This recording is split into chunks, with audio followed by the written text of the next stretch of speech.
PR's Top Pros Talk, Navigating Public Perception, featuring Troy Blackwell, Director of Press Relations and Spokesperson for the Peace Corps.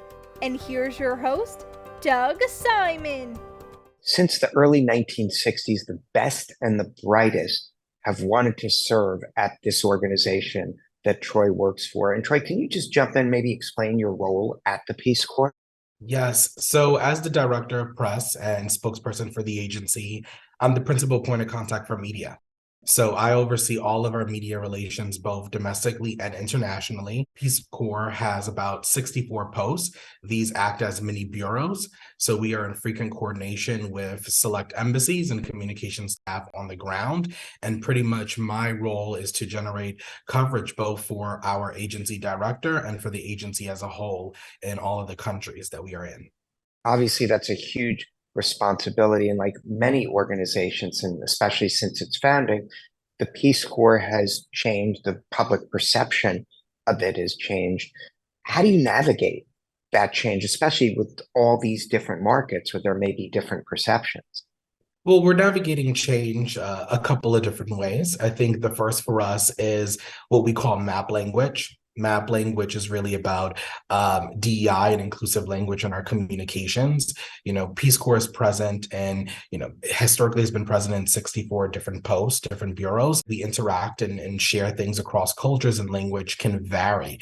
So for us, we try to be more inclusive. We're modernizing the language we use. We're being more mindful of how we talk about service, how we talk about the work that we are doing, particularly volunteers on the ground. Something that's really important for us is to make sure that our work does not sound savioristic, right? We are coming into select countries as a thought partner. We're coming in to work side by side, not necessarily to lead on our own accord. So I think that's really the most important step that Peace Corps is doing in terms of navigating the brand identity. And I think the second, as part of that change, is our storytellers, our volunteers, right? Our volunteers are our best asset. They go overseas, they serve for 2 years, they're integrated into their local communities. Again, they are working side by side with those partners, and they come back and they're able to share the great stories. So we use our returned volunteers as validators and ambassadors for the program. And they're able to speak, to how the program has changed on the ground, how things look different, right? Operationally, and just some of the countries we served in have grown. Things look very different from the way they did in the 60s. Things also look very different currently than they did, you might as well say 2-3 years ago, pre-COVID, right? So that's even changed the way we navigate service and we navigate our work and how people interact in this space in terms of volunteerism and public service. The third is that we go through a continuous renewal, specifically in marketing. I'm happy to say we just launched our new marketing campaign called Bold Invitation. So we released an anthem video. We had an augmented filter lens for Snapchat. We did an ad takeover with Spotify. We're getting out there and talking about this campaign, but our goal really is to increase and recruit 5,000 volunteers over the next year. And so just being able to integrate the work that we are currently doing, the stories, and that, map language into our current campaign is really how we keep the brand fresh and new and exciting for potential applicants and folks who just want to support the Peace Corps as a whole. Yeah, one of the things that you would think with all this talk about young people wanting meaning in their work, you would think they'd be running, and it's overwhelming. You'd be just fending off the candidates to join. But like other organizations, it can be challenging to get those people. You touched on some of the tactics, but what is it that you're trying to communicate? And maybe what can other organizations take from how you're trying to reach those people with a message of meaning? Yeah, I think it all comes down to the value of service. That's really our core message. Peace Corps is all about, again, it's about working side by side. We go to countries at the request, the invitation of host country governments, and we pretty much do an assessment if it's right and the appropriate time for us to go to select countries. And I think right now, specifically with young people, with Gen Z, even with some of the younger millennials, folks are looking for work that is impactful, folk that has a social impact lens, and Peace Corps has that. And specifically, when you look at where we are right now, for example, Peace Corps was present in the Ukraine. Due to the invasion, we did have to evacuate, but we launched a pilot program called Virtual Service. Virtual Service is a pilot program that Peace Corps launched approximately 2 years ago. And the way the program works is that returned volunteers can provide donor hours and provide assistance to host country nationals virtually. So, for example, after the invasion of Ukraine, we had to evacuate volunteers from physically being present on the ground. However, they were still able to coordinate with schools and facilities that they worked with virtually. Very similar to the Ukraine, we had virtual service volunteers, program participants that were doing similar work in Sri Lanka because we were not able to be present in country for a period of time. And so really this closed the gap for those who wanted to serve, but maybe for, personal reasons, health reasons, or even reasons like what we are seeing in the Ukraine could not be physically present in country. And so that's just another way that we are presenting the Peace Corps to folks of all ages, but, particularly Gen Z and millennials, and explaining just the value of service.